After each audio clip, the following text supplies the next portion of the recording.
उपस्थित भाइयों बहनों, आप सब लोगों का इस कार्यक्रम में भाव भरा स्वागत है।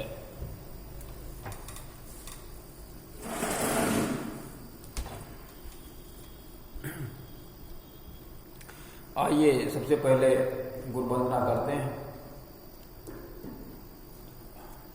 ओम गुरुर्ब्रह्मा गुरुर्विष्णु गुरुरेव महेश्वर गुरुरेव परब्रह्म तस्मै श्री गुरवे नमः।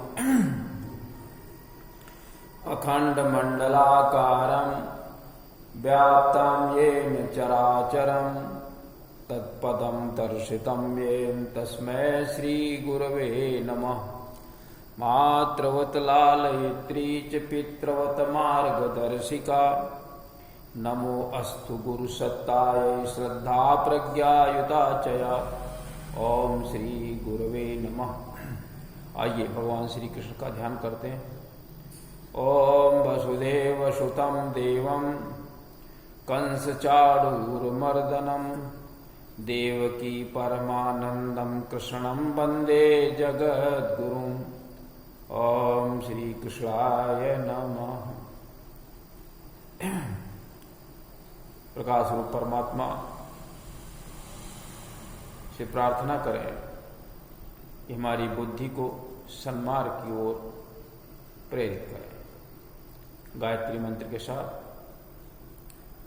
ओम भूर्भुवः स्वः तत्सवितुर्वरेण्यं भर्गो देवस्य धीमहि धियो यो नः प्रचोदयात्।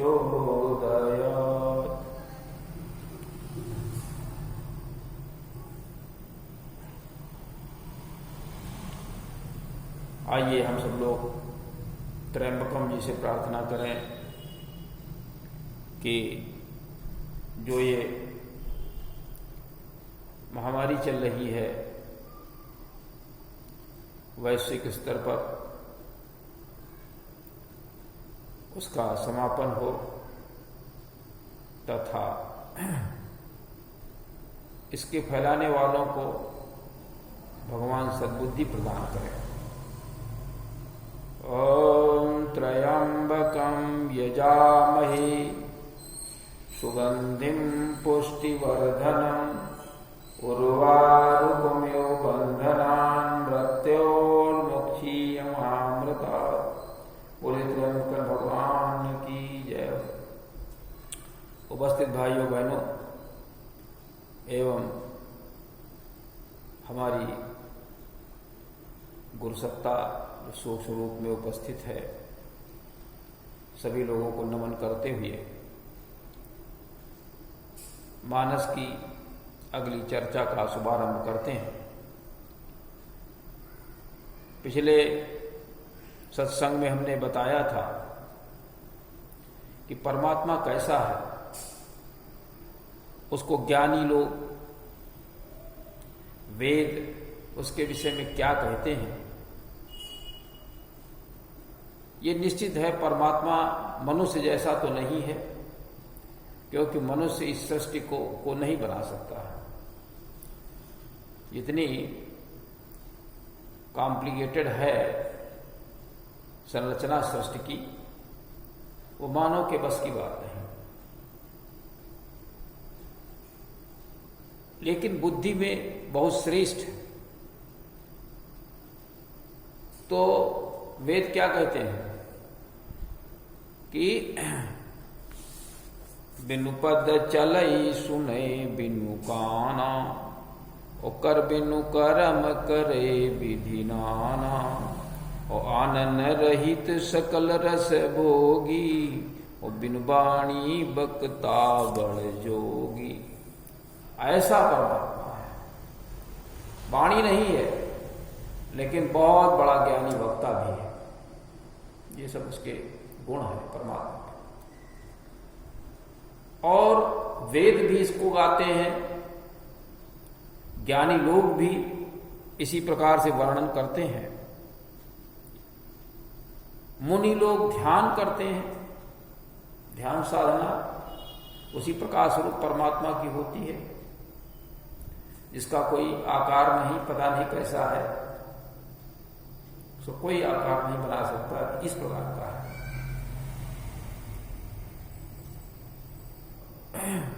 तो शिव जी यही बताते हैं कि जेहि इमि गावहि वेद बुध।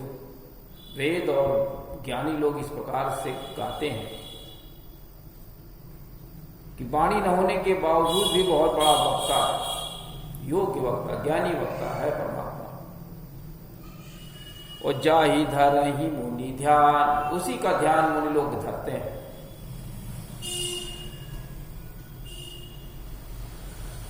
लेकिन भगत हित, जो भक्तों का, जो भगवान के कार्य में लगे हुए हैं, उनका वो बहुत बड़ा हितैषी है, वही मेरा भगवान है। तो कहते हैं सोई दशरथ सुत, वही दशरथ के सुत हैं, बेटे हैं। भगत हित, और भक्तों के हितैषी हैं, भगत के हित करने के लिए उनका जन्म हुआ है, वो जन्म लेते भी हैं इसीलिए। और कौशलपति भगवान, वही मेरे भगवान हैं। तो एक तरफ ब्रह्म के गुणों का गान करते हैं, दूसरी तरफ वही सारे गुण भगवान राम के अंदर भी हैं। इसलिए भगवान राम को शिव जी, तुलसीदास जी, ये सब ब्रह्म का स्वरूप मानते हैं, उनके गुणों का ध्यान करते हैं। प्रकाश रूप परमात्मा का भी ध्यान करते हैं, लेकिन गुणों का भी ध्यान करते हैं, भगवान राम का भी ध्यान करते हैं। तो इस प्रकार से पार्वती जी को समझा रहे हैं शिव जी। और क्या कहते हैं कि जो काकभूषुंड ने गरुण जी को कथा सुनाई है, काकभूषुंड जी ने गरुण जी को जो कथा सुनाई है, राम के अवतार के अनेकों कारण हैं, कई कारण हैं राम के अवतार के। कहीं श्राप दिया गया, तो कहीं किसी ने, नारद जी ने कहीं श्राप दिया, कई प्रकार के कारण हैं जिसकी वजह से ये रामावतार हुआ है। परंतु संत मुनि वेद और पुराण अपनी बुद्धि के अनुसार जैसा कहते हैं, संत लोग कुछ बताते हैं अवतार के विषय में, मुनि लोग भी बताते हैं, वेद भी कहते हैं, पुराणे भी अपना बखान करती हैं, और जैसा मेरी समझ में आता है वैसा मैं तुम्हें बता रहा हूं। तो शिव जी कहते हैं कि जो मेरी समझ में आ रहा है, जहां तक मेरा बुद्धि विवेक काम कर रहा है, इन सबका निचोड़ लेकर के मैं आपको बताना चाहता हूं कि रामावतार भगवान का अवतार इसलिए होता है कि जब धरती पर अधर्म बढ़ जाता है, अधर्म का मतलब असुरता बढ़ जाती है, वही व्यक्ति जो धर्म पथ पर चलता है तो उसके अंदर देवत्व का भाव होता है, और वही व्यक्ति जब धर्म पथ छोड़ देता है, अधर्म पर चलने लगता है, तो उसके अंदर असुरता आ जाती है, और वो ऋषियों मुनियों समाज के लोगों को वो कष्ट देने लगता है। इस प्रकार की जब समस्या पैदा हो जाती है समाज में, सृष्टि में, समष्टि में, तो परमात्मा फिर जन्म लेकर के उसको ठीक करता है, असुरता को समाप्त करके देवत्व की स्थापना करता है, वेद सिद्धांतों की रक्षा करता है और वेद सिद्धांतों को जन जन तक पहुंचाता है। इसलिए अवतार होते हैं और राम अवतार भी इसीलिए हुआ है, ऐसा कहते हैं। तो शिव जी कहते हैं पार्वती जी से, तस्मै सुमुख सुनाऊं तो ही, समुझ परे जस कारण मोही। भगवान राम के जन्म लेने का जो कारण है वो जैसा मेरी समझ में आता वो वैसा मैं बताता हूं, क्योंकि पार्वती जी ने ये प्रश्न किया था शिव जी से कि भगवान के जन्म का हेतु क्या है, किस लिए भगवान का जन्म हुआ है। ये पार्वती जी जानना चाहती हैं। तो वही शिव जी उनको बता रहे हैं कि भगवान के जन्म का हेतु क्या है, ये शिव जी बता रहे हैं। तो क्या कहते हैं, जब जब हो ये धर्म के हानि, जब जब धर्म की हानि हो जाती है, धर्म का ह्रास हो जाता है। ह्रास का मतलब जब जब लोग धर्म पथ को छोड़ देते हैं, अधर्म के पथ पर चलने लगते हैं, वेद सिद्धांतों के अनुसार नहीं, वेद सिद्धांतों के विपरीत चलने लगते हैं, वेदाध्ययन न करके न जाने कौन कौन सी पुस्तकें किताबें किस प्रकार का अध्ययन किया करते हैं। तो जब अध्ययन गलत हो जाएगा तो निश्चित रूप से उनका रास्ता भी बदल जाएगा। जब जब हो ये धर्म के हानि, हानि मतलब ह्रास वगैरह, लोग अधर्म पथ पर चलने लगे, और बाढ़ ही असुर अधम अभिमानी, असुरता बढ़ने लगी, असुर बढ़ने लगे, नीच अभिमानी ऐसे लोगों का जन्म हो गया। तो फिर क्या होता है, करही अनीति जाय नहीं बरनी। और ये असुर लोग जो नीच बुद्धि के हैं, नीच प्रकृति के हैं, अभिमानी हैं, किसी को धन का अभिमान है, किसी को बल का अभिमान है, किसी को ज्ञान का अभिमान है, और वे समाज को कष्ट देने लगते हैं। जो धर्म की स्थापना में लगे हैं उनको भी परेशान करते हैं, उनको भी कष्ट देते हैं। करही अनीति जाय नहीं बरनी, और सीधहि विप्र धेनु सुर धरनी, जिसके कारण से विप्रों को कष्ट होने लगता है। विप्र कौन होते हैं, विप्र वे होते हैं जो ब्रह्म कुल के सदस्य होते हैं। विप्र वे होते हैं जो वेदविद होते हैं। विप्र वे होते हैं जो भगवान के साथ में जुड़ करके धर्म की स्थापना में उनका सहयोग करते हैं, उन्हें विप्र कहा जाता है। और फिर विप्र की परिभाषा लोग अपने ढंग से अलग अलग करते हैं, लेकिन जैसा रामचरितमानस में अन्य ग्रंथों में विप्र के लिए जो शब्द प्रयोग किया गया है, विप्र शब्द, उसका सीधा अर्थ यही है, जो वेदों के विस्तार का काम करे, वेदों को जन जन तक पहुंचाने का काम करे, जो असुरता को समाप्त करने का प्रयास करे, तो ऐसे लोगों को विप्र कहते हैं। सीधा ही विप्र धेनु सुर धरनी। जब असुर बढ़ जाते हैं, अधर्मी, अनीति पर चलने वाले, अभिमानी, ऐसे लोगों की जब वृद्धि हो जाती है तो फिर सबसे अधिक कष्ट होता है विप्र को, धेनु गाय को होता है, देवताओं को होता है, यज्ञ बंद हो जाते हैं। दुजभोजन मख होम सराधा, और सब कर जाई करो तुम बाधा। सब में बाधा करो जा करके। असुर लोग इसी प्रकार काम करते हैं। तो आज परिवेश में देखें तो असुरता ही असुरता दिखाई देती है। सारे लोग अनीति में व्याप्त हैं, अनीति कर रहे हैं, समाज के लोगों को कष्ट दे रहे हैं। ये कौन है? ये सब असुर लोग, अभिमानी लोग। किसी को धन का अभिमान है, किसी को ज्ञान का अभिमान है, किसी को बल का अभिमान है, और वे समाज के पोषण में नहीं काम करते हैं, वे समाज को अपने इस वैभव से परेशान करने का प्रयास करते हैं।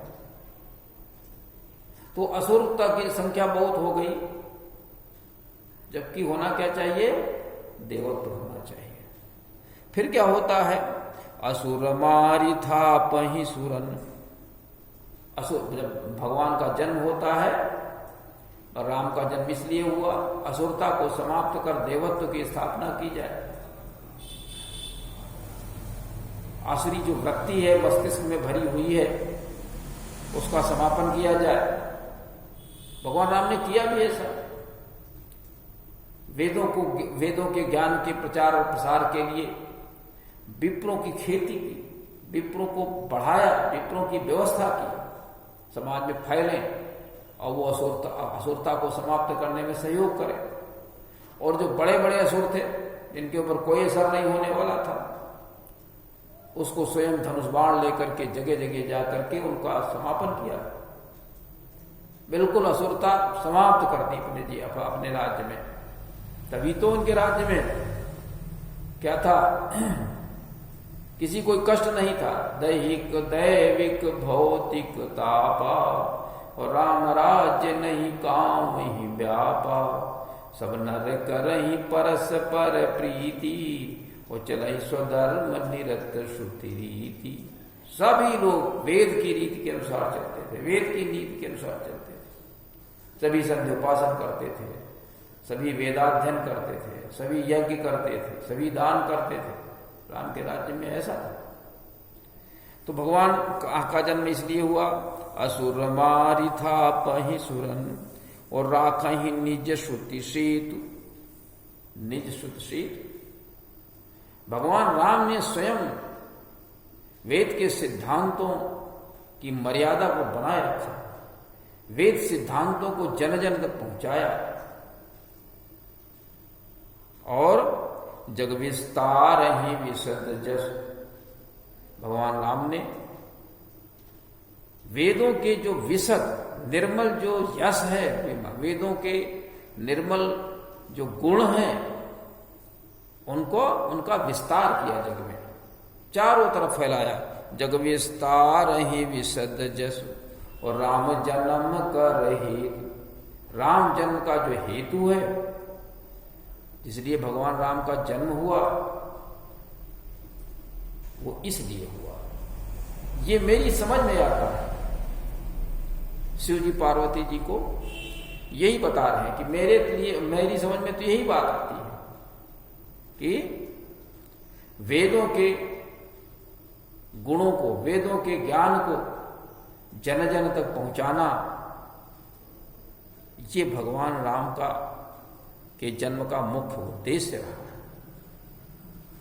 असुरता को समाप्त करना, देवत्व की स्थापना करना। और सोई जस गाय भगत भवतरही, और उस वेद के ज्ञान को समाज में पहुंचा करके भक्त लोग, जो भगवान के अनुयायी हैं, जो भगवान के फॉलोअर्स हैं, जो विप्र हैं, जो द्विज हैं, जो भूसुर हैं, जो महिषुर हैं, ये सब उन वेदों के ज्ञान को गा करके, वेदों के ज्ञान को चारों तरफ फैला करके, वेद के ज्ञान की स्थापना करके इस भवसागर को पार कर लिया, जो बहुत ही कष्टपूर्ण जीवन होता है उसको बहुत सरल बना दिया। भगवान का कार्य जब कोई करता है तो फिर उसका जीवन सुखमय हो जाता है, सरल हो जाता है, आसानी से पार हो जाता है, परिवार में किसी प्रकार कष्ट नहीं होता। कृपा सिंधु जनहित तनु धरहि, और जो भगवान राम है कृपा के सिंधु हैं, जनहित, जन कल्याण के लिए, जन सेवा के लिए उनका जन्म होता है, उनका जन्म हुआ है। तो आज के इस प्रवचन में आपको हम ये बताना चाहते हैं कि भगवान राम का जो जन्म है वो इसलिए हुआ कि वेदों के ज्ञान को जन जन तक पहुंचाया जाए, समाज में धर्म की स्थापना की जाए। धर्म कहते किसको भी, ये बड़ी समस्या है। तो धर्म की एक परिभाषा है, अहिंसा सत्यमस्तेयम काम क्रोध लोभता भूत प्रिय हितेहाच धर्मो अयम सार्वणिका। ये श्रीमद् भागवत से लिया गया है। हिंसा न करो, सत्य बोलो, चोरी न करो, काम क्रोध लोभ से दूर रहो, ऐसे कार्य करो जो प्राणियों के हित में हो और उनको अच्छे भी लगे। ये सारे वर्ण का एक ही धर्म का लक्षण है, इसको परम धर्म कहते हैं। दूसरा है कि